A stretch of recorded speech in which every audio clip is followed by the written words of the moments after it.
Olá pessoal, vamos para a aula 15, Centro Conservador de Estudos, aqui com a coordenação da Patrícia. Nós estamos em Pitágoras, né? Pitágoras, até brincamos aí sobre a questão da matemática. Parece que tem um professor aí que vai gravar alguma coisa sobre a matemática de Pitágoras, né, Patrícia? É. Coisas boas aí. Wesley. Isso. Abraço, viu, meu irmão? Contribui conosco, porque matemática, bicho pega, tem que ser para especialista.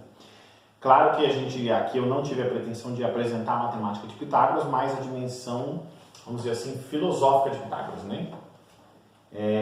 Mas, para dar sequência em Pitágoras, nós temos que voltar um pouquinho ali na base do nascimento da filosofia, na base da cultura grega. Até agora nós repetimos insistentemente, porque é um fato histórico que os gregos eram religiosos. E os gregos eles tinham duas religiões, né? A religião pública, baseada em Homero, onde homens são elevados à condição de deuses por ter características extraordinárias, por isso que se valoriza muito o porte físico, os músculos, a força física, e deuses que assumem a forma humana. Mas tínhamos também a religião mais privada, que é o orfismo. E o orfismo ele assume uma característica ímpar, lembrando que grego não tinha revelação judaico-cristã. Grego, tudo que ele fala de Deus, ele era muito sincero, muito honesto e foi desenvolvido pela cabeça dele, né? Dentro da teologia cristã, tanto católica como protestante, como dos evangélicos, dos pentecostais, não pentecostais, nós sabemos que Deus veio até o homem e se revelou, mas todo homem já tem no coração o desejo de buscar a verdade, o desejo de buscar Deus. Então esses gregos, por serem pessoas que usavam a razão, eles buscavam e tentavam criar explicações sobre Deus. É claro que eles não acertavam, mas eles eram pessoas religiosas. Então isso serve para nos alertar o quê? Hoje nós temos aí muitas pessoas que se dizem ateus e não acreditam em Deus, né? É uma estupidez, mostra que essa pessoa não usa o cérebro. Porque você não vai usar o cérebro para provar que Deus não existe, isso é impossível, né? A partir do momento que você começa a perder muito tempo com isso, é que você está tentando negar uma coisa que existe. Nós temos 4 pontos que o autor, historiador da filosofia, Giovanni Reale, que é o livro base do nosso curso aqui, História da Filosofia 1, tem a antiga e medieval, da editora Paulus, é um bom livro a ser adquirido. Nós vamos explorar esses pontos para entender um pouquinho o orfismo, que vai refletir no Pitágoras, sobretudo em Platão lá na frente, tá? Lembrando que era uma religião privada. Eles acreditavam na vida após a morte. Então, eles acreditavam que as pessoas têm um corpo e uma alma. Olha que parecido com a nossa teologia cristã. Eu falo cristão porque eu acredito que a maioria de nós aqui somos cristãos, né? E o corpo, ele prende a alma. Era isso que o orfismo acreditava, né? Professava essa fé. A alma está presa no corpo. E a morte é a libertação dessa alma. Muito semelhante ao nosso pensamento cristão. Então eles têm 4 pontos, né? Primeiro ponto, o núcleo, né? O núcleo da religião órfica, do orfismo. No homem se hospeda um princípio divino. Semina verba, nós diremos em latim.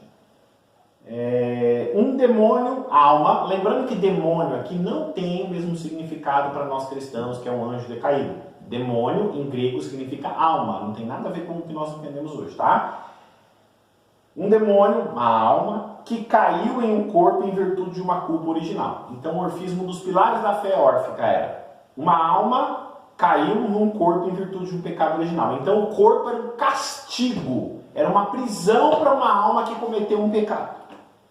Esse demônio, essa alma, não somente preexiste ao corpo, mas também não morre com o corpo. Olha a profissão na vida eterna da alma. Estando destinado a reencarnar-se em corpos sucessivos. Talvez tenha algum espírita nos ouvindo, né? Alguma pessoa que pratica alguma religião de origem matriz africana, eles acreditavam na vida após a morte e na reencarnação dessa alma. Essa alma ficava passando por várias prisões em corpos materiais, em corpos humanos, para se libertar do pecado original. Tudo isso foi feito com a razão. Para nós que somos cristãos, que conhecemos a verdade que é Jesus Cristo, não faz sentido. Isso é uma doutrina estranha, a doutrina verdadeira. Mas lembre-se que eles não receberam a revelação. Nós sabemos isso porque nós recebemos. Isso eles criaram na cabeça deles. Então tem um mérito. Eles buscaram acreditar. Não ficaram, eu sou ateu, Deus não existe. Não faz o menor sentido. Terceiro ponto. Com seus ritos e suas práticas, a vida órfica é a única em condições de pôr fim ao ciclo das encarnações. libertando assim a alma do corpo. Então veja que tem uma pequena diferença, né, sobre algumas religiões que professam a reencarnação. A reencarnação não era a meta para aquela alma, ela tinha que parar de reencarnar para desfrutar da paz, da vida eterna fora da prisão do corpo. E o que faria? Seguindo os ritos, praticando a religião órfica, o orfismo. Para quem se purificou, quarto ponto, os iniciados dos mistérios órficos, há um prêmio no além, da mesma forma que há uma punição para os não iniciados. Então eles tinham que seguir uma vida de obediência religiosa para libertar a alma do corpo e não precisar reencarnar para pagar os pecados. Certo? Então essa é a religião órfica. Então é a primeira vez que uma religião grega, ainda que privada, admite a vida após a morte. Sai daquela dinâmica. Super-homens são deuses ou deuses assumem a forma humana. Como a mitologia grega, que é muito rica também. Né? Embora muita gente confunde mitologia grega com filosofia. São duas coisas distintas.